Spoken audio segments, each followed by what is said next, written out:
Hello guys, आज हम बात करते हैं सिंधु नदी तंत्र की सहायक नदियों के बारे में। पिछली क्लास में हमने सिंधु नदी के बारे में बताया था और उसकी सहायक नदियों के बारे में दाईं ओर से बाईं ओर से।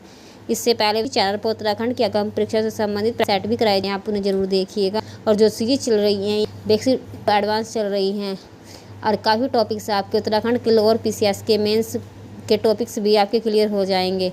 सभी टॉपिक्स जो हैं उत्तराखंड के अपर PCS के सिलेबस से रिलेटेड हैं। बात करते हैं इसकी सहायक नदियों के बारे में। कौन सी नदी कहाँ से निकलती है? बात करते हैं जास्कर नदी। जास्कर नदी सिंधु नदी की पहली सहायक नदी है। दूसरी नदी है झेलम नदी। झेलम नदी संस्कृत में इसे वितस्ता कहा जाता है हाइडेस्पीज नदी पर। यहाँ पर इस हाइडेस्पीज युद्ध भी हुआ था इतिहास का। झेलम नदी का उद्गम शेषनाग झील बेरीनाग में से निकलती है। झेलम नदी कश्मीर घाटी से प्रभावित होती है। कश्मीर घाटी में एक समतल मैदान है। इस समतल मैदान में ढाल कम होने के कारण झेलम नदी का विसर्पों के कारण निर्माण होता है। श्रीनगर से होते हुए वुलर झील में मिल जाती है। वुलर झील से आगे भारत पाकिस्तान के साथ में प्रभावित हो जाती है। वुलर झील भारत की ताजे पानी मीठे पानी की झील है। वुलर झील झेलम नदी से का निर्माण झेलम नदी से ही हुआ। यह एक गोखुर झील है। पाकिस्तान में प्रवेश करने के बाद यह एक गहरी घाटी का निर्माण करती है जिसे बासमंगल कहा जाता है। पाकिस्तान में झांग के निकट चेनाब नदी में मिल जाती है झेलम नदी। वुलर झील झेलम की सहायक नदी है किशनगंगा।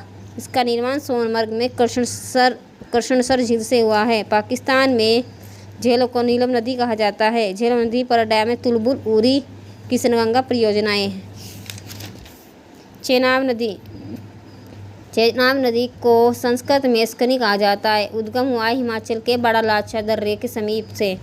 हिमाचल प्रदेश में इसे चंद्रभागा के नाम से जाना जाता है। चंद्र और भागा दो नदी धाराओं के रूप में बहती है। सिंधु नदी की सबसे बड़ी सहायक नदी है चेनाब नदी। इस पर स्थित डैम है सलाल बांध, दुलस्ती बांध, बगलिहार परियोजना। चेनाब नदी की लंबाई 960 किलोमीटर है।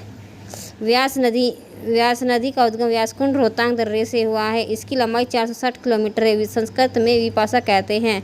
यहाँ पंचनद की एकमात्र ऐसी नदी है जिसका प्रवाह केवल भारत में ही है। व्यास नदी पंजाब के कठहरी के नामक स्थान पर सतलज नदी से मिल जाती है। गाइस, वीडियो पसंद आई तो वीडियो को लाइक करना और चैनल को सब्सक्राइब करना और अपने दोस्तों के साथ शेयर करना।